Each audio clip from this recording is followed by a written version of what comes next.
Bom, hoje a aula da Escola Dominical é sobre a Páscoa judaica.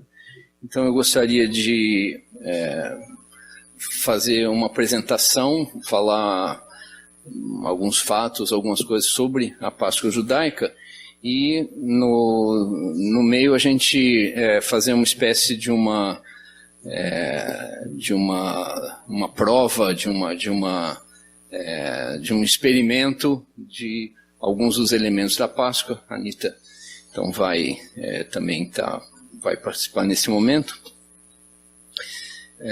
Então eu gostaria de começar falando sobre, na verdade, quando a gente fala de Páscoa judaica ou Páscoa cristã, a Páscoa realmente é uma coisa só, né? É a festa da Páscoa judaica que no cristianismo é celebrada em memória da morte e sacrifício e redenção de Jesus. Mas a Páscoa, na verdade, ela faz parte de um conjunto de festas que no livro de Levítico, Deus ordena para que o povo de Israel sempre comemora. Então são 7 festas, as chamadas festas de primavera, e são festas de outono. E elas começam quando começa a primavera. Então a primeira festa de primavera, geralmente no 14º dia do mês que começa a primavera, é celebrada a Páscoa ou Pêssar, que é a chamada festa da passagem. Depois vem no dia seguinte a Páscoa, no 15º dia, a festa dos pães sem fermento, que remete à Páscoa, a festa dos primeiros frutos, que remete à fertilidade da terra prometida. Depois vem a festa do Pentecoste, a festa das 7 semanas, chamada assim, porque são 7 semanas após a Páscoa, que coincide com a colheita de verão. Depois vem a festa das trombetas, que é a festa da proclamação da liberdade, que também, de certa maneira, lembra a Páscoa. Depois a festa da redenção, ou dia da confissão, que é Yom Kippur. Depois a festa dos tabernáculos, que é chamada a festa de Sukkot, que lembra também do povo vivendo em tendas também no Egito, na passagem da Páscoa. Então, embora essas 7 festas sejam comemoradas e ordenadas que se comemorem, a Páscoa está ali quase como a mais importante, a que motiva todas essas outras festas. Agora, o significado do nome Páscoa, que em hebraico é Pêssar, significa literalmente passagem. Então, em Êxodo 12, de 12 a 13, deixa eu ver se está aqui, nós temos se eu não me engano, nesse texto aqui que Deus fala para a gente se lembrar da passagem, e a palavra passagem, ela tem vários significados também. Então, não só é uma festa importante, como é uma festa cujo nome tem vários significados.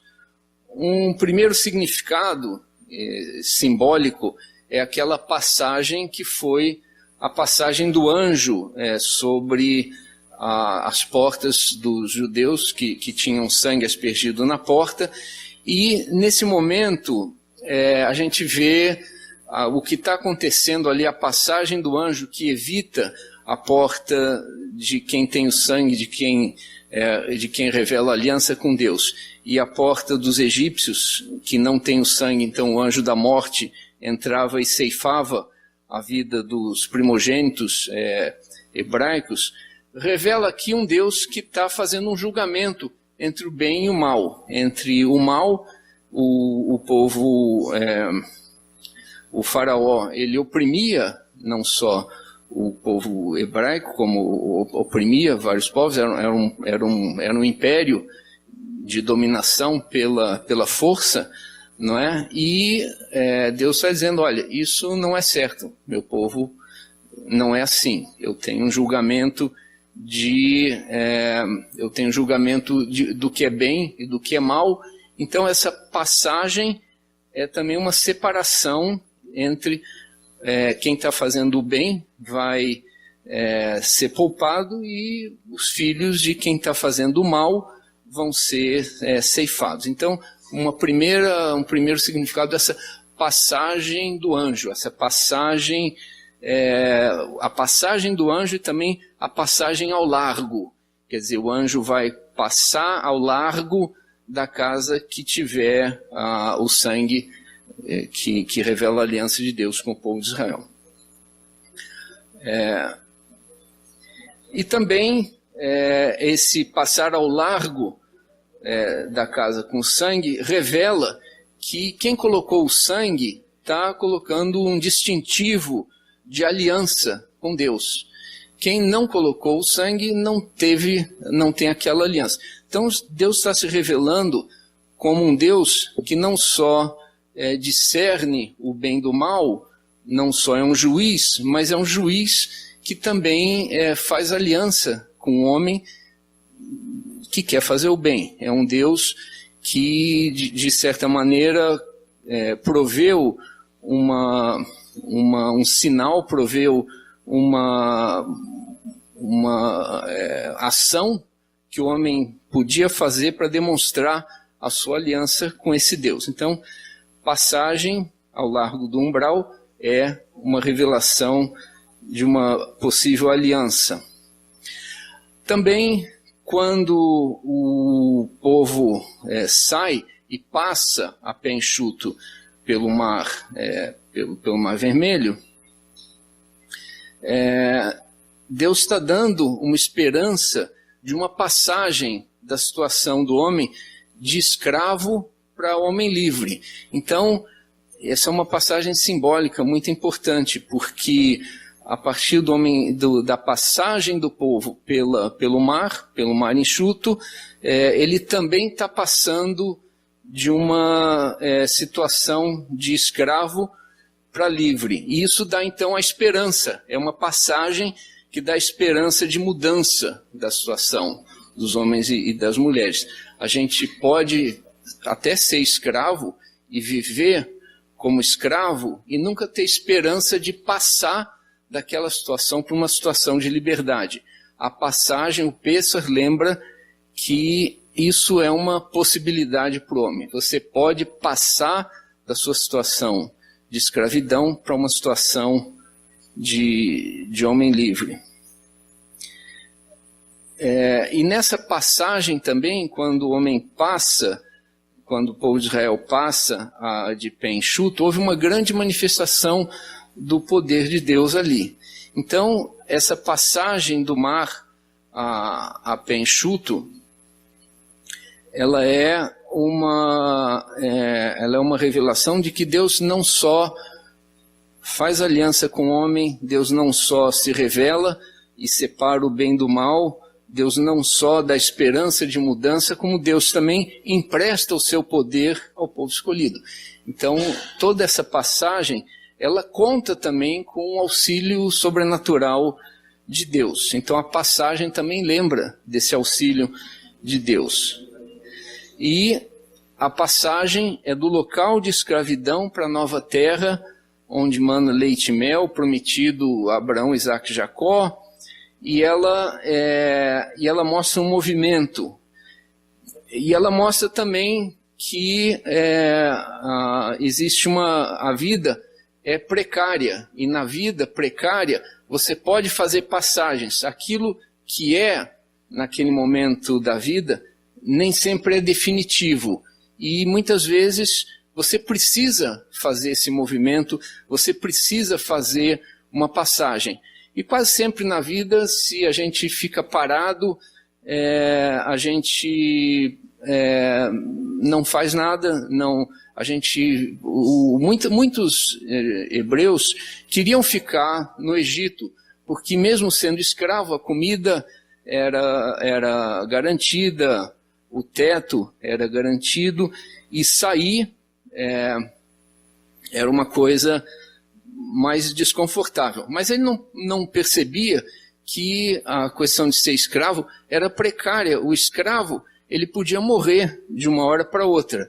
Então, muitas vezes a gente vive como se a nossa situação fosse permanente, quando no fundo a nossa situação é precária. E passagem é, na verdade, o que a gente faz quando vive. No fundo, a gente, fazendo uma metáfora mais louca assim, a nossa vida é uma passagem do nascimento até a morte. Quer dizer, você não fica sem transitar durante esse tempo. Então a passagem mostra a precariedade da vida e a urgência do movimento. Eu agora gostaria de inicialmente confirmar o movimento. Quando se faz referência, era refletido no Romano. Sacrifícios no meio, e as duas pessoas às vezes passavam no meio disso. Né?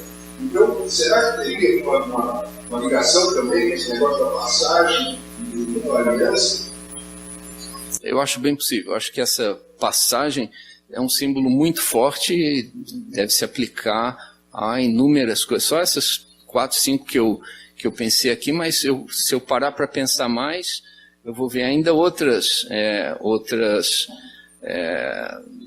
aplicações, outros significados profundos da passagem. Mas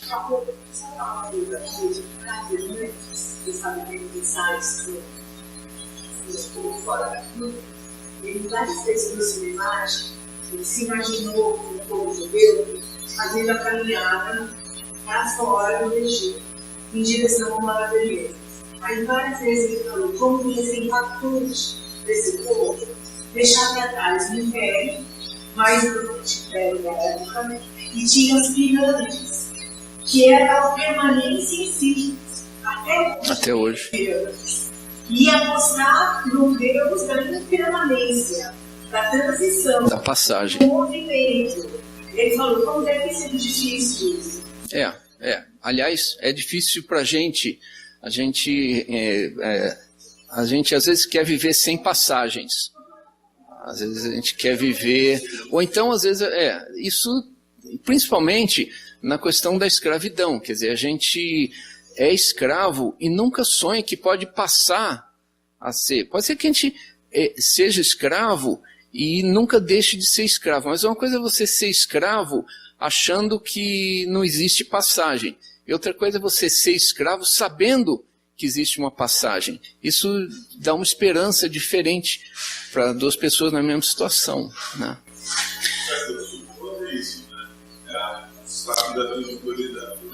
A festa das tendas, Mas existem alguns elementos simbólicos, então, na celebração da passagem. Primeiro, essa questão que a gente já falou de um Deus moral, um Deus que julga a atitude dos povos e a atitude das pessoas. Então, antes da Páscoa, nós vemos que houveram julgamentos de Deus. Deus enviou as pragas, 10 pragas, para que o faraó deixasse o povo de Deus adorar a Deus, porque o povo hebreu adorar a Deus, porque o faraó não queria. Depois, o julgamento de Deus pela iniquidade do governo de Faraó, que oprimia o povo de Israel. E esse julgamento, então, veio de forma anunciada e gradual. Deus veio se revelando até que esse julgamento culminou na passagem. Então, a passagem, ela acontece, mas ela vai vindo em níveis, ela vai vindo gradativamente, tanto gradativamente o povo de Israel foi tomando consciência, e toma consciência até hoje, do caráter justo e do caráter bom de Deus, como o iníquo faraó foi gradativamente tomando conta do que era. Então, um outro elemento simbólico na Páscoa é o pão sem fermento. Primeiro, o pão sem fermento, os israelitas tinham que levar o pão sem fermento, porque eles iam fazer a passagem, e se levasse o pão normal, em 2, 3 dias aquele pão embolorava e eles iam ficar sem ter o que comer. Então, o que é essencial no alimento do pão? É o trigo, não é o fermento. Então vamos assar pães sem fermento, porque para o caminho você realmente não precisa, você precisa da proteína do alimento, você não precisa do tamanho do alimento. Então, quando a gente pensa no pão sem fermento da Páscoa, a gente reflete que para você ir na passagem, muitas vezes você não precisa de tanta coisa, você precisa do essencial. E também, um outro motivo pelo qual o pão foi levado sem fermento, porque também não ia dar tempo de esperar o pão levedar, porque de um dia para o outro o pessoal ia ter que juntar as coisas, fazer as mochilas e sair caminhando. Então, a transitar na vida, muitas vezes não é só uma coisa, um dia eu vou fazer, não, é uma urgência. A gente não pode protelar de sair no momento em que é certo. E se você tiver que sair no momento em que é certo, às vezes não dá para esperar o pão inchar.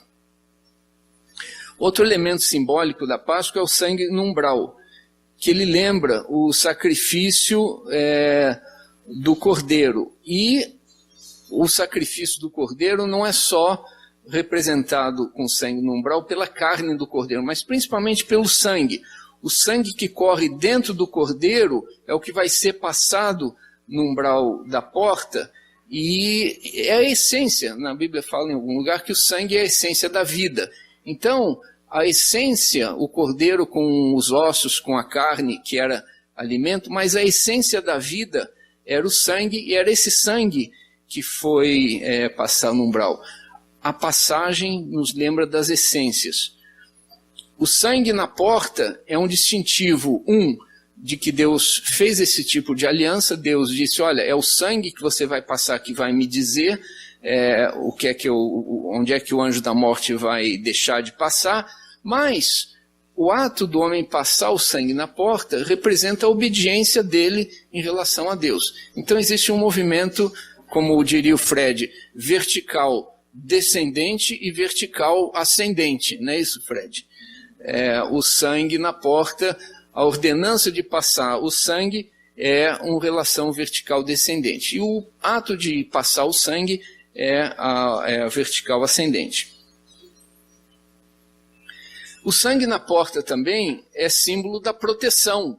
Aonde tivesse o sangue, o anjo da morte não passaria. Então,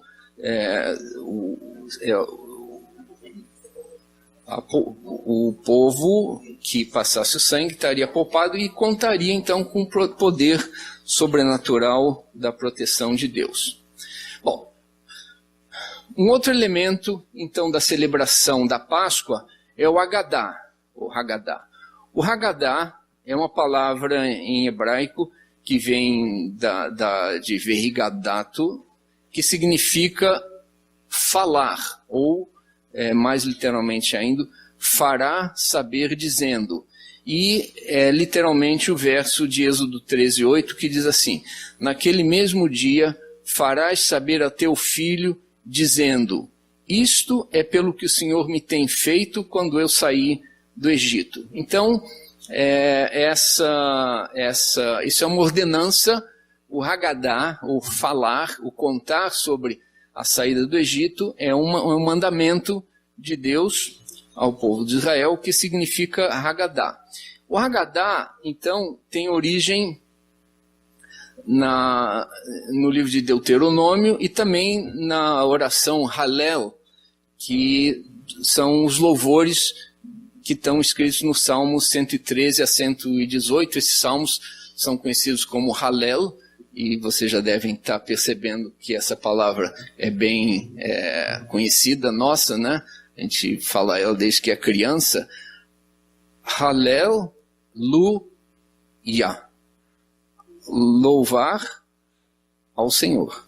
Aleluia significa Hallel, que é louvor, le-ya, Hallelule, aleluia. Yah é Deus, a palavra aleluia. Então, só para a gente ler aqui o trecho de Deuteronômio. Alguém pode ler para a gente isso aí? O que está no quadro aí?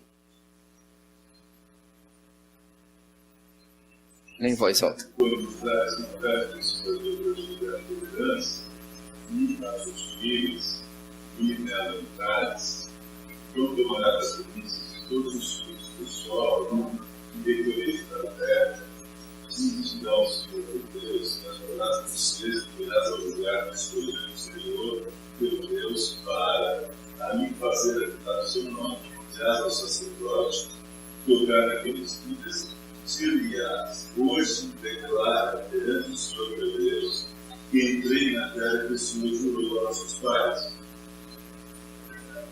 Dados, e o sacerdote tomará o cesto da tua mão, porá diante do altar do Senhor, teu Deus, então testificarás perante o Senhor teu Deus e dirás: Arameu, prestes a perecer, foi meu pai, e desceu ao Egito, e ali peregrinou muita gente, porém ali cresceu, até vir a ser a nação grande, poderosa e numerosa. Mas os egípcios nos maltrataram, nos afligiram, e sobre nós impuseram uma dura servidão. Então clamamos ao Senhor dos nossos pais. O Senhor ouviu a nossa voz e atendeu para a nossa miséria, para o nosso trabalho, para a nossa opressão. O Senhor nos tirou do Egito, com mão forte, com braço estendido, com grandes pânicos, com sinais e com milagres. E nos trouxe a escurar, e nos deu essa terra que mana leite e mel. Esse é o, digamos, isso é um Haggadah. Isso é uma contação de história. É um memorial. E é importante recordar e contar, verbalizar. Então, em função disso, a tradição hebraica, no livro do Mishnah, que foi compilado a partir do século 200, e foi de autoria desse rabino Yehuda Hanassi, foi exatamente pegar esses trechos da Bíblia e fazer uma interpretação oral. Então, atualmente, o Haggadah é não só uma obra de literária, mas também é uma obra que procura trazer uma lembrança, muitas vezes até teatralizada, da escravidão e libertação para toda a família.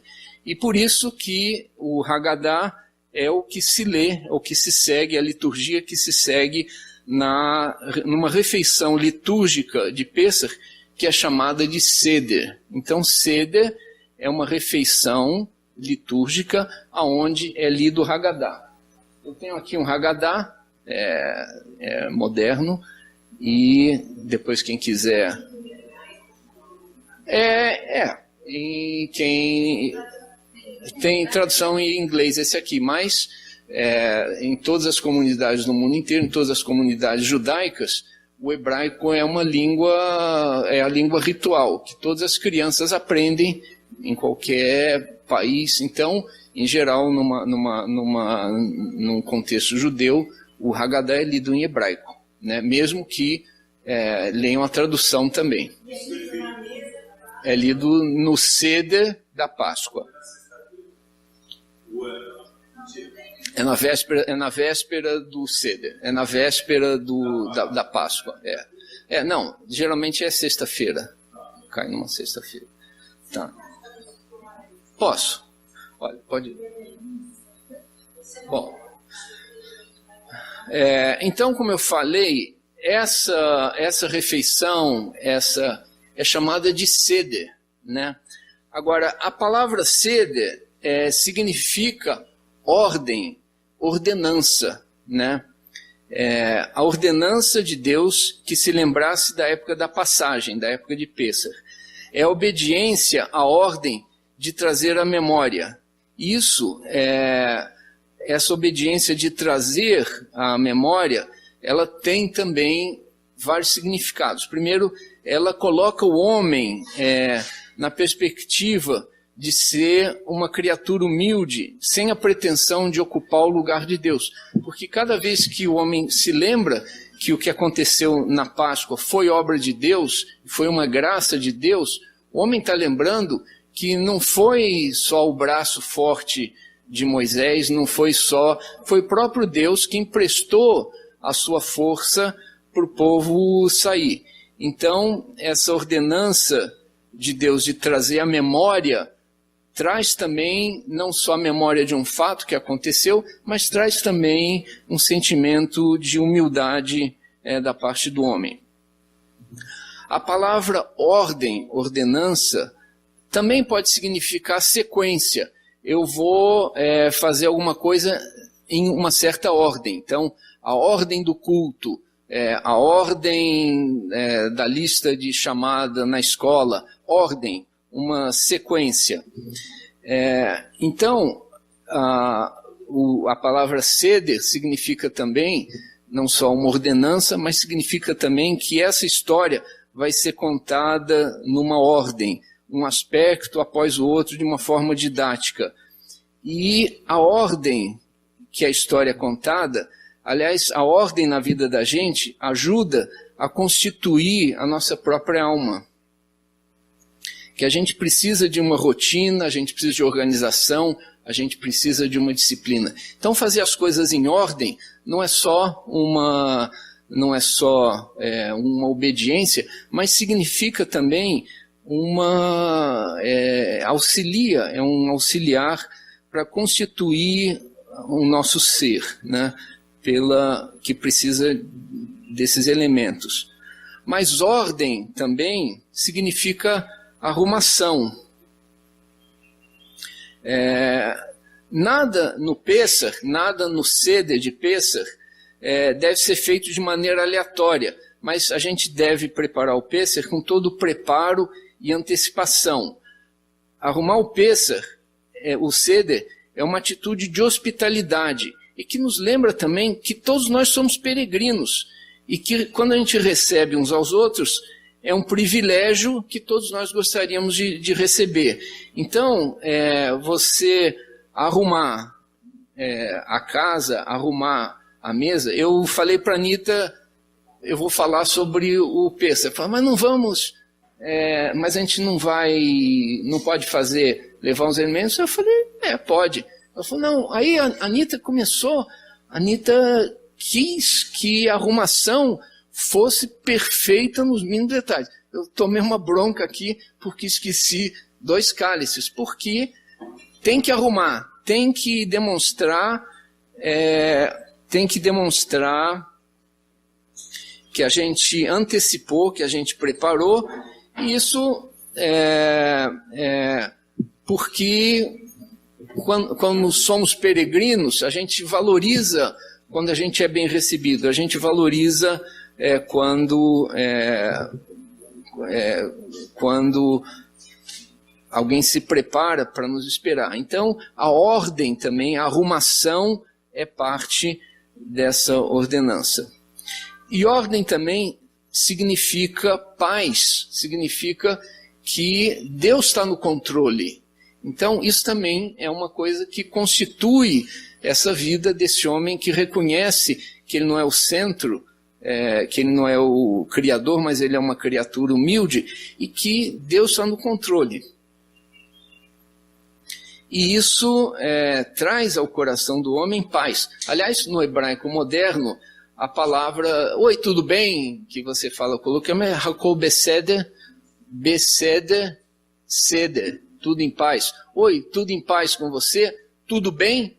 Então, bem, a palavra Seder também significa ordem, paz. Deus está no controle. Hakol Beseder, porque Deus está no controle. Bom, O Haggadah, ele possui, essa compilação, ela possui alguns movimentos. Ela começa com um dos primeiros movimentos, é a santificação do dia festivo através do cálice de vinho. A gente vai voltar a isso, mas o cálice de vinho, o vinho também tem vários significados. O vinho representa o sangue aspergido no umbral das portas na passagem. Agora,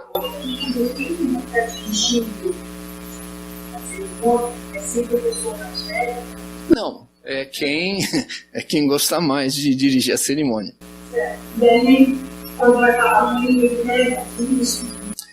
Tá, em geral,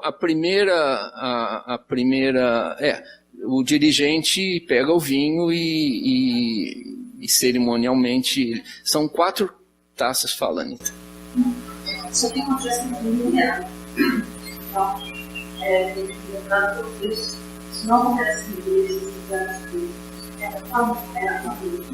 em geral, tem lugar no pai, tem lugar no mãe, tem lugar para seguir. Às vezes é o avô que lidera. O avô, mas é mais comum. Então, esses papéis, dentro da família, na confusão da família, tem uma ordem, não tem uma desordem.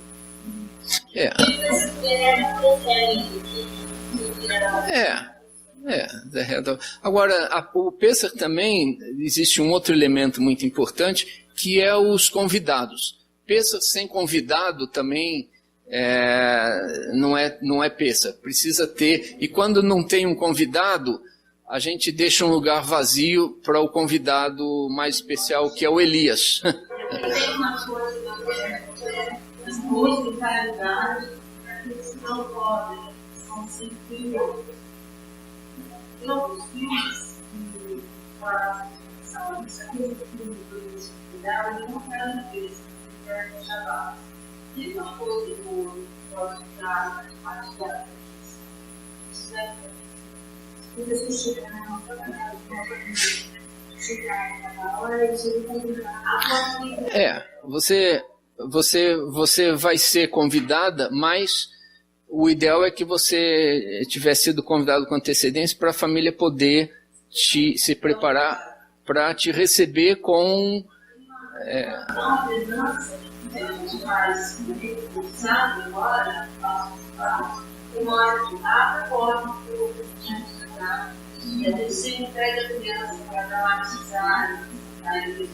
Deus fecha a porta para poder ter intimidade. Bom, então o vinho, ela representa a fartura da colheita da primavera, e também o vinho representa a alegria do encontro e da celebração, do encontro dos familiares, do encontro dos amigos e da celebração, e essa lembrança da passagem não é uma coisa que é feita com pesar, mas é uma coisa que é feita com alegria. E o vinho, então, é representante dessa alegria. Então, nós temos também o carpas, e o ritual de molhar. O carpas é a verdura da terra, é o vegetal que, no caso, é representado pela salsinha, né? E a gente mistura a salsa com água salgada, porque água salgada lembra a lágrima derramada pelos hebreus escravos, né? Então isso faz parte do Haggadah, faz parte da cerimonial de Pêssar. Depois tem o Yahatz, que existem em geral, todo sábado, todo Shabat, os judeus comem cerimonialmente o pão, o halá, mas no Pêssar é dito que existe uma porção triplicada do Pêssar. Então, cerimonialmente, essa parte que fala sobre Yahatz, são 3 pedaços de pão sem fermento e um pedaço no meio escondido por um pano, que é chamado o aficomã. Então, os 3 pedaços de pão representam que você colocou mais do que o normal, você aumentou a porção de pão para receber as pessoas que vêm na sua casa. O aficomã é um pedaço de matzá que vai ser escondido nesse momento e depois as crianças vão procurar em algum lugar e a criança que encontrar o matzá ganha um prêmio. Em alguns lugares dão dinheiro, outros... pode. Mas uma sala aqui, chega todas essas vezes com uma mesa enorme, está todo mundo sentado, tem que sentar. Porque os escravos públicos, os homens que sentam, degustam a refeição de levante. Então, aí está aquela zona, a expressão, pode estiver gritando, blá, blá, blá, e a história tem que ser contada de um jeito, entre o pedagógico lúdico, que a criança queira participar. E a brincadeira das partes. A criança e os adultos também. É uma fusão. Todas as atividades são muito. Tem a hora, mas tem muita coisa. Vamos a gente.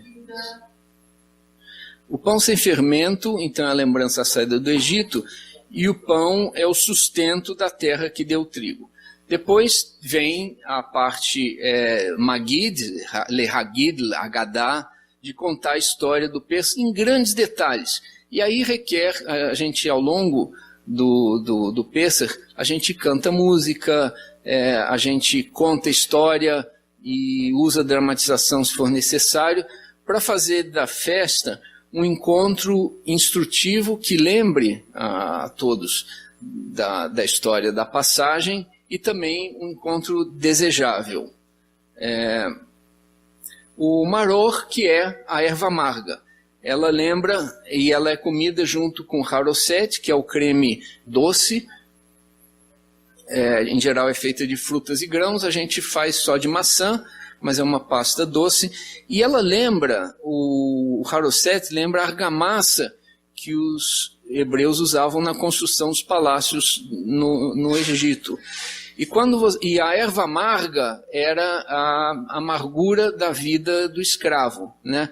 Então, quando a gente come você come erva amarga e você come o haroset, ou quando você mistura a erva amarga com o haroset, você tem uma sensação agridoce na boca e que também remete à realidade da vida, porque a vida ela é assim, ela é agridoce.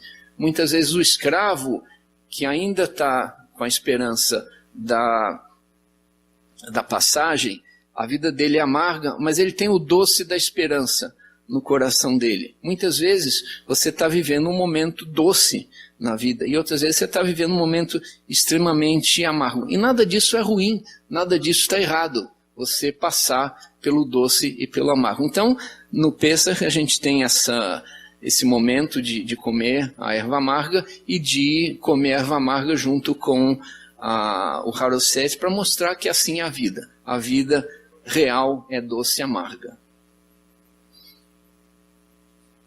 Depois vem o chamado Shulchan Orech, que é a ceia propriamente dita. Então, no ritual vão acontecendo esses elementos e daí chega a hora da ceia, que aí a Anita pode falar sobre o cardápio. A mesa posta com esses elementos todos. Então, ela faz o seu nome, mas chega uma hora que a gente vai comer comida. Não tem arroz, tem batata, tem o cordeiro, o aço cordeiro, tem saladas. Nas casas dos judeus ortodoxos, eles fazem uma faxina minúscula para tirar qualquer resquício de farinha, de fermento dos armários, de todos os lugares. Não faço faxina assim, não. Enfim, a coisa a gente procura não ter esses elementos na base de fermento, as sobremesas não tem bolo, tem confundinho, sabe, comportas. A gente faz em casa, pode falar, sim, como algo, a gente adapta, as famílias adaptam, então não tem expectativa de encontrar assim em todas as casas. Tem alguns judeus que minhas tias se virarem fora da casa vão ter que fazer errado, porque não tem, por exemplo, caldo com a farinha de maçã, que na Europa fazia muito no quarto, tinha muito assim, com um copo de galinha, você tem umas bolas com a farinha para os pouquinhos, eles comem aquilo. O Paulo odeia, que eu nunca faço. Você sabe. E assim vai, que os judeus da Europa Oriental tem um hábito, da Europa Ocidental tem outro hábito. Essa mesa, nos seus detalhes, ela vai mudando. Então, vai ter maçã, vai ter a erva mata, vai ter a Arosete. Então, tem esses símbolos rápidos. É. E outros. E esse prato, inclusive, dá conta de todos os símbolos que o Paulo pode falar. Qual é a erva mata? Ah, pode variar. Essa é catalão. Essa é, como é que chama? A gente pega lá que a gente conhece. Não, essa não é catalã, essa é... Não. Pode ser rúcula, pode ser almeirão. Maria, então quer dizer que tem disciplinas obrigatórias, disciplinas eletivas. Deixa eu falar especialmente o vinho. O vinho...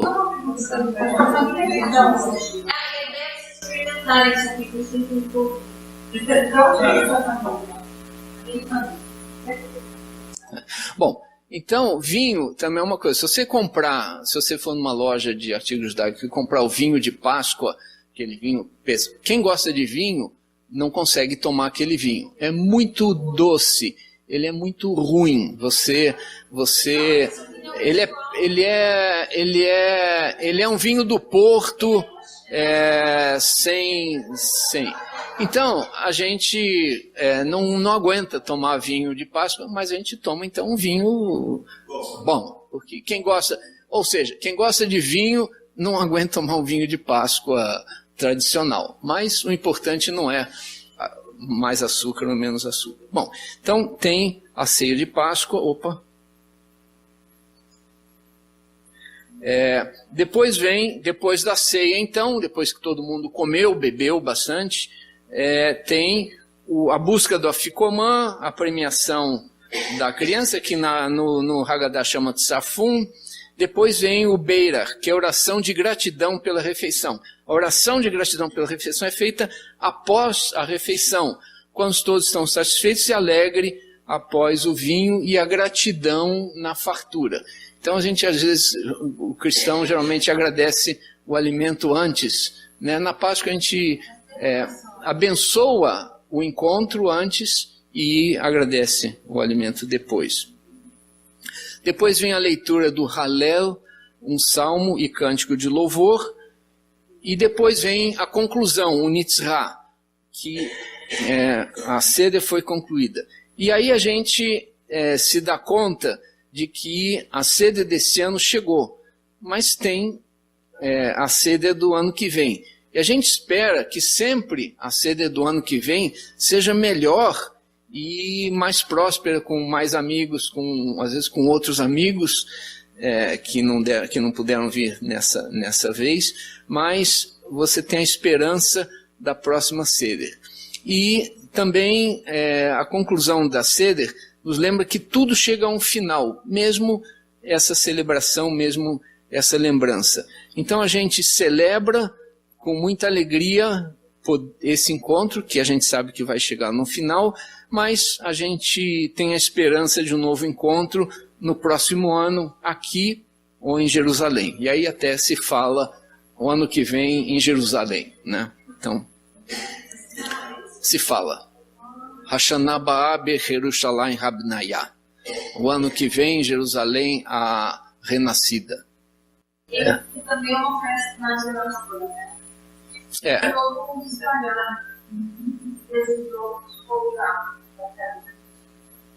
Bom, então agora nós vamos passar para vamos fazer uns extratos assim, vamos tirar umas pinceladas sobre a ceia. Bom, então o primeiro cálice é o cálice da bênção, é o Kiddush. Então, eu vou lendo enquanto a Anitta vai preparando. Não é o vinho que é santificado.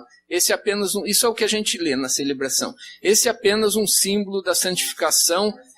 e a doçura desse momento.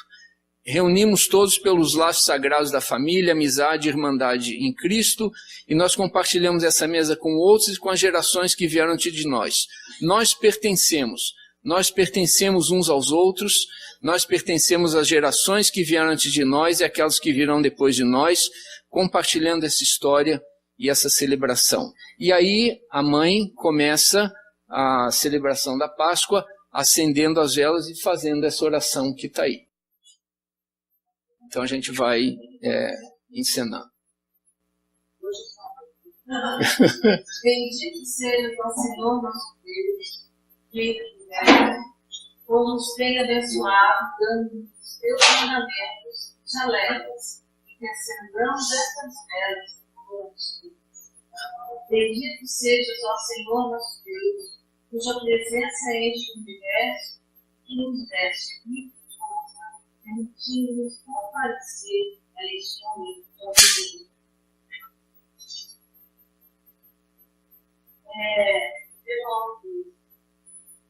Essa festa é uma festa identitária, é uma festa que o povo precisa viver esse plano morte, se manter na sua força.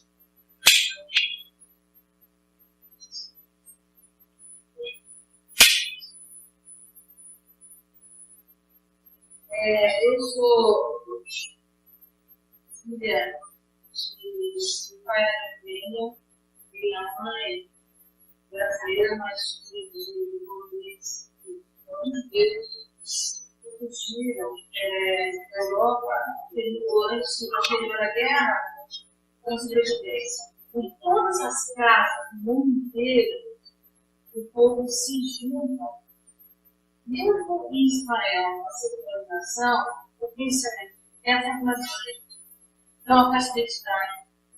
Quando os sais são libertos, o povo esteja em condição de nessa questão, nesse momento, eles têm a identidade construída.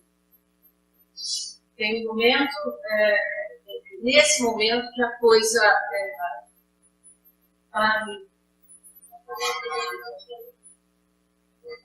é muito forte. Eu peguei isso há muito tempo.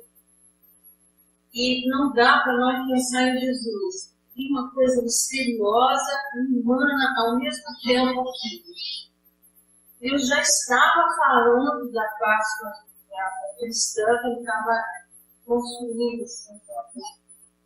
Porque esse sangue que libertou nos lugares é o mesmo sangue, ele, na cruz, e aí o sentido de escolhido se amplia para todos.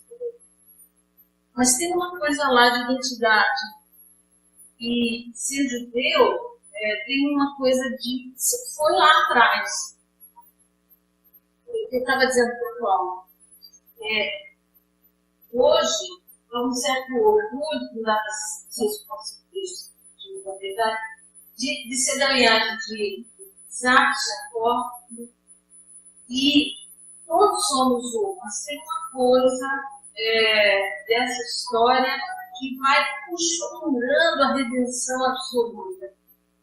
É muito importante casar isso com a ceia cristã. E Jesus está numa mesa dessas, comendo essas coisas, fazendo esse processo, quando ele continua e ele parte o pão, que era esse pão, e ele fala do que iria acontecer. Vamos.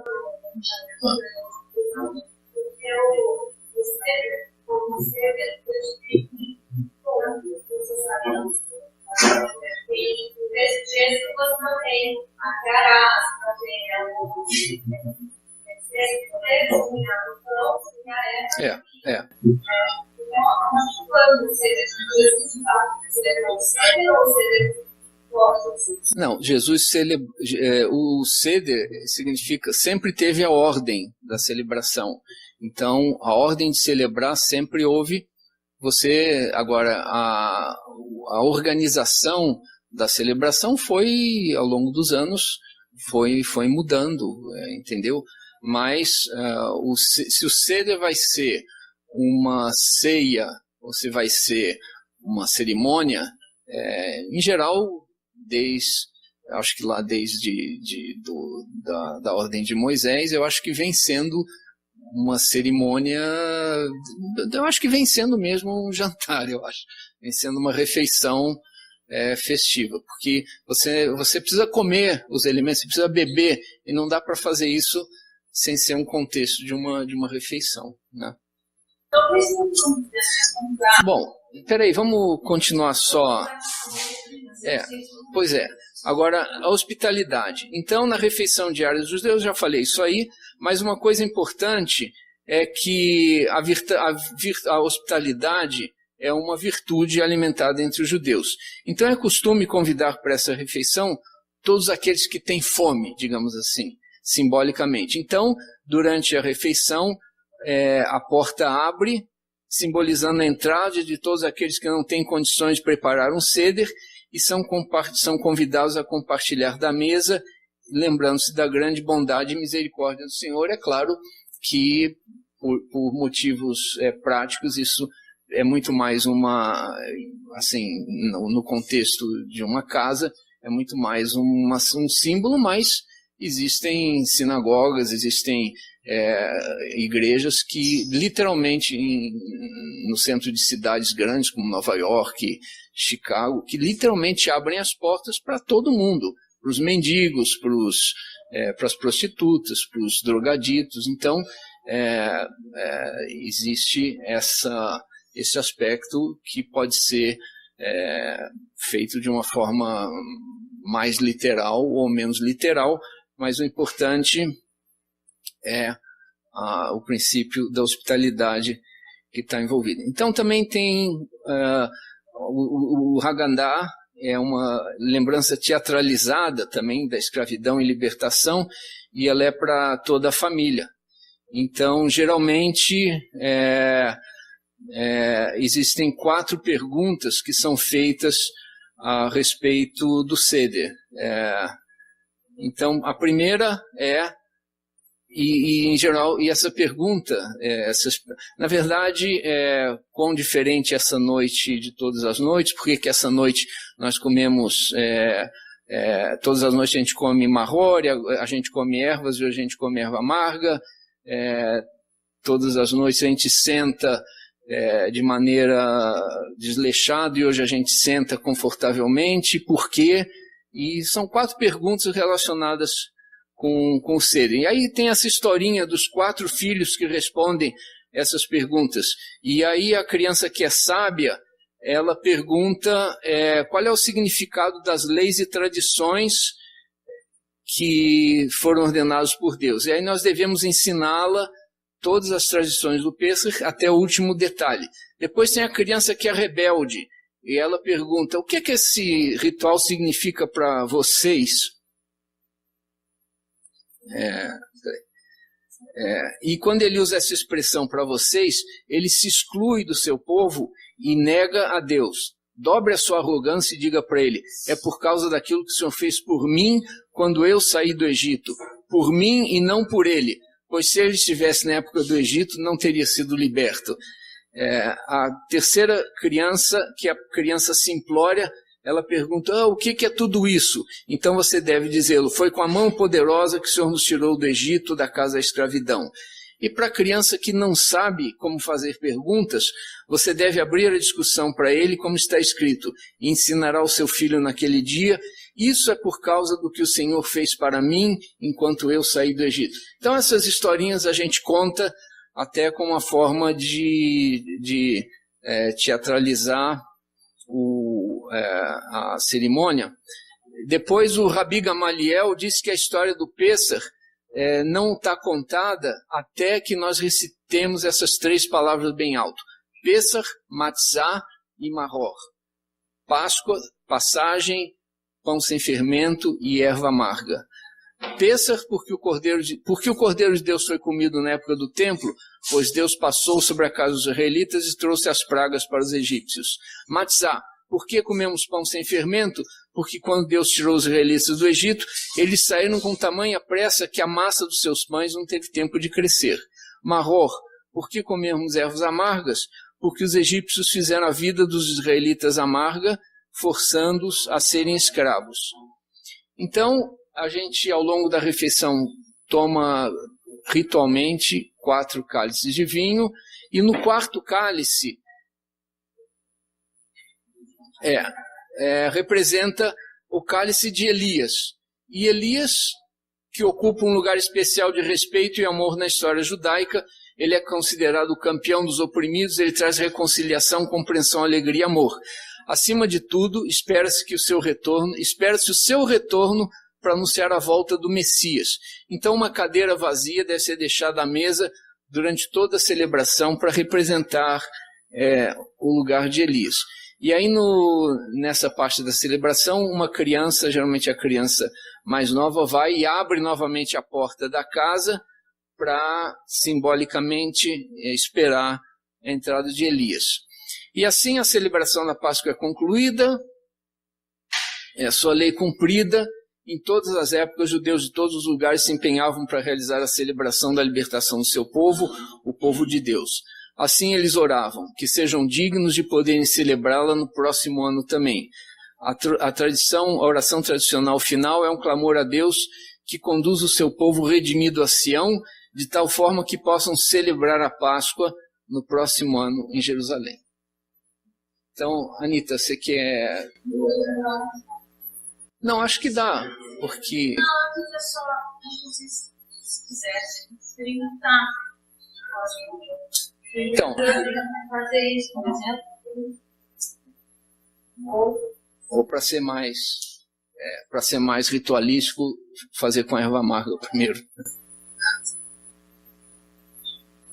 É o doce, o amargo, Então... Ó, tem uma hora que a gente pega a pãozinha, molha na água salgada, e aí a gente pega das nossas vacas. Tem uma outra hora que a gente só põe o amargo, tem uma outra hora que a gente põe o amargo e o doce, tem uma outra hora que a gente pega o maçã, faz um sanduíche, chuva, pão. Isso, e come. O que está fazendo? A gente está materializando uma experiência sensorial, gustativa, com aspectos muito profundos. Mexe com a vida e tomando vinho. O vinho, ele acaba trazendo outras coisas, né? Os instrumentos mais próximos você vai. Aí interrompe, come cordeiro, batata, salada, fala um monte, dá risada, canta, dança. Não dança. Ela pode dançar. Bom, então a gente finaliza convidando todos a experimentarem os eventos. Eu tenho aqui várias taças de vinho que podem compartilhar se quiserem, mas vamos... Essa coisa improvisada também faz parte.